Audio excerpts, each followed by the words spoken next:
Hello दोस्तों, नमस्कार। आज की क्लास है आपकी, देख सकते हैं 4G मोबाइल की चार्जिंग डाटा शीट। दोस्तों ज़्यादातर ये मैंने डायग्राम बनाया, ज़्यादातर 80% सेट में यही डायग्राम से 4G हेडसेट की चार्जिंग को बनाया जाता है। और जब भी आप चार्जर लगाते हैं यहाँ पर, तो आप यहाँ पर वोल्टेज चेक करते हैं बैटरी के प्लस पॉइंट पर, जो कि हमें 4 वोल्टेज या 3.7 वोल्टेज मिलते हैं, जो कि हमें चार्जिंग के लिए पर्याप्त वोल्टेज होती है। इतने वोल्टेज में हमारी जो बैटरी है वो भर जाती है। चलो आज समझते हैं कि ये डायग्राम को कैसे हमने ये सारा डाटा हमारा प्रैक्टिकल किया हुआ है। ज़्यादातर केस में ऐसा ही होता है, ज़्यादातर आपके क्वालकॉम चिपसेट में यही तरीके से चार्जिंग का सर्किट काम करता है। चलो करते हैं वीडियो को स्टार्ट। तो सबसे पहले हम आते हैं आपके चार्जिंग कनेक्टर पे। दोस्तों चार्जिंग कनेक्टर आप जानते हैं, जब भी आप यहाँ पर चार्जर लगाते हैं तो हमारे चार्जिंग पिन में 5 पिनें होती हैं। आप जानते ही हैं, यहाँ पर ये है चार्जिंग का प्लस पॉइंट और ये है आपका माइनस पॉइंट। दोस्तों यहाँ पर आप चेक कर सकते हैं, तो आपको यहाँ पर 5 वोल्टेज मिलेंगे, 5.0 वोल्टेज मिलेंगे, जो कि फिर आप यहाँ पर आएंगे तो जो हमारी कुछ सेटों में यूआई होती है, जो कि चार्जिंग पत्ता होता है, तो उस वाली बेल्ट पे यानी इसके चार्जिंग कनेक्टर पर यहाँ पर आपको 5 वोल्टेज मिलेंगे। दोस्तों उसके बाद ये वोल्टेज यहाँ पर मिलेंगे आपको 5 वोल्टेज उसके दूसरी साइड पर, आप जानते हैं दोस्तों। और ये बाकी ये 2 लाइन है, ये 2 लाइन हमारी होती है डीएम और डीपी।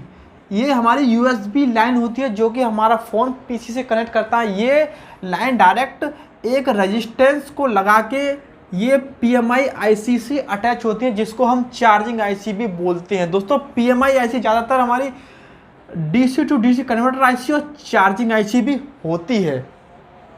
दोस्तों इस तरह से हमारा यूएसबी की लाइन काम करती है, केवल इसमें एक रेजिस्टेंस लगाकर डायरेक्ट इसका कनेक्शन इससे किया जाता है। उसके बाद इसका डायरेक्ट कनेक्शन सीपीयू से कर देते हैं इस आईसी के द्वारा। दोस्तों अब हम समझते हैं, आपने यहाँ तक समझा है, यहाँ तक आपको 5 वोल्टेज का समझ में आ गया होगा। यहाँ तक आप 5 वोल्टेज चेक करेंगे यदि आपके सेट में चार्जिंग नहीं हो रही है तो। उसके बाद ये जो वोल्टेज है 5 वोल्टेज हमारे इस आईसी के अंदर आते हैं, ज़्यादातर क्वालकॉम चिपसेट में। दोस्तों क्वालकॉम चिपसेट की बात कर रहा हूँ मैं। अब मीडियाटेक होगा तो उसमें ये आईसी नहीं होगी, और उसमें ये आईसी की जगह कोई और आईसी हो सकती है, पर वो भी DC to DC converter IC होगी, वो ही चार्जिंग आईसी होती है आपकी।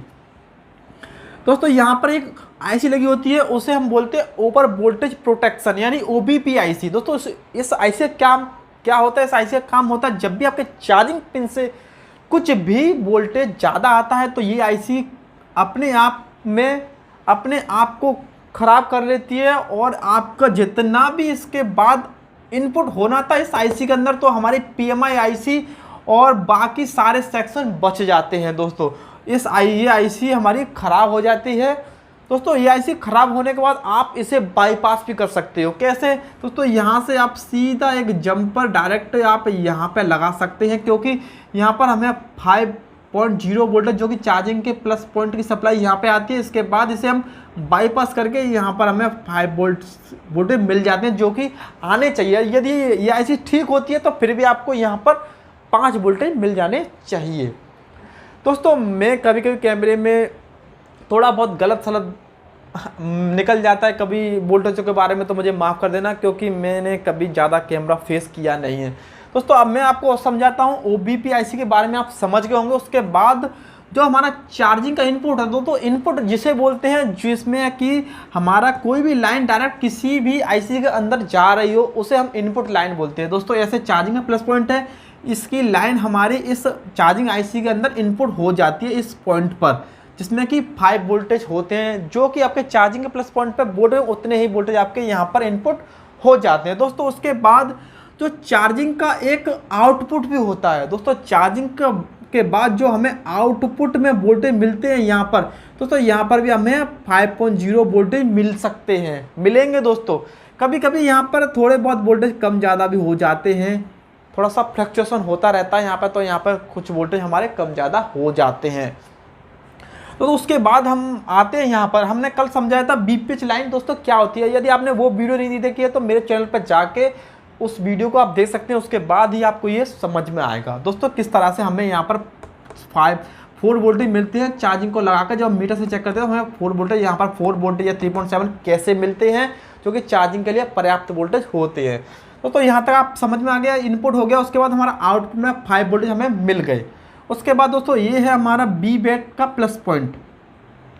बी बैट का प्लस पॉइंट है, आपने देखा जैसे ये भी हमारा PMI IC के अंदर जाता है, जो कि DC to DC कन्वर्ट होने के बाद जो हमें BPH लाइन में जो बी बैट की लाइन ही मिलती है, हमें जो वोल्टेज हमारे बैटरी कनेक्टर में होते हैं वही वोल्टेज हमारे BPH लाइन में मिलती है। दोस्तों यहाँ से हमारी BPH लाइन आउट हो जाती है। दोस्तों जो चार्जिंग की लाइन आउट होती है दोस्तों, इनपुट में 5 वोल्टेज, जो आउटपुट में भी हमें 5 वोल्टेज मिलते हैं। जैसा कि हमारे बैटरी कनेक्टर की लाइन में एक BPH लाइन मिलती है जिसे हम प्राइमरी लाइन बोलते हैं, उसमें भी जितने ही वोल्टेज होते हैं उतने वोल्टेज हमारे बैटरी में होंगे। तो वही इन दोनों के बीच में एक डायोड लगा होता है जो कि एक वोल्टेज कंज्यूम करके हमें BPH लाइन को वोल्टेज दे देता है। दोस्तों जैसा कि यदि यहाँ पे हमें 5 वोल्टेज मिलते हैं चार्जिंग के आउटपुट पिन पर, दोस्तों एक वोल्टेज ये कंज्यूम करके हमें यहाँ पर BPH लाइन में 4 वोल्टेज दे देगा। इससे क्या है, ये वोल्टेज हमारे सीधे बी बैट पर मिल जाते हैं और यहाँ पर हमें 4 वोल्टेज देखने को मिलते हैं, जो कि हमारे चार्जिंग लाइन इस तरह से कंप्लीट हो जाती है। इस तरह से पूरा डायग्राम काम करता है। दोस्तों कभी कभी क्या होता है, कभी कभी आपने देखा होगा हमारी चार्जिंग केवल शो करती है, ओनली शो चार्जिंग।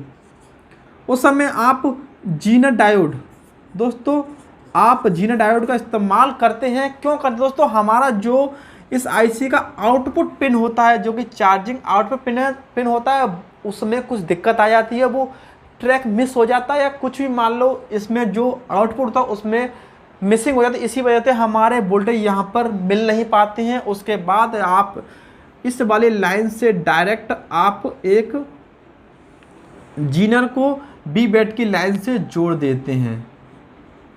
उसके बाद फिर आपको यहाँ पर वोल्टेज मिल जाते हैं। एक वोल्टेज यहाँ से भी ये कंज्यूम कर लेता है जीनर डायोड भी। उसके बाद आपको इतनी वोल्टेज यहाँ पे मिल जाते हैं। उसके बाद आपकी चार्जिंग बाईपास हो जाती है और आपकी जो बैटरी है वो भर जाती है। कभी कभी ये डायोड काम नहीं करते क्योंकि यहाँ पर हमारे OBP IC हमारे वोल्टेज को कंट्रोल करती है, चार्जिंग के वोल्टेज को। इस तरह से हमारा चार्जिंग का सेक्शन काम करता है। दोस्तों ये वीडियो आपको कैसी लगी बताना कमेंट्स में। दोस्तों मैं आपके कमेंट्स का इंतजार करता हूं। यदि आपकी कमेंट्स आएंगी तो मैं और वीडियो बनाऊंगा दोस्तों। और कुछ भाइयों को नहीं समझ में आया तो अपना डिस्क्रिप्शन में अपना नंबर डाल दें, मैं उनको सारा जितना भी डाटा मेरे पास है उनको मैं उनके नंबर पर व्हाट्सअप कर दूंगा। दोस्तों जब तक के लिए जय हिंद जय भारत।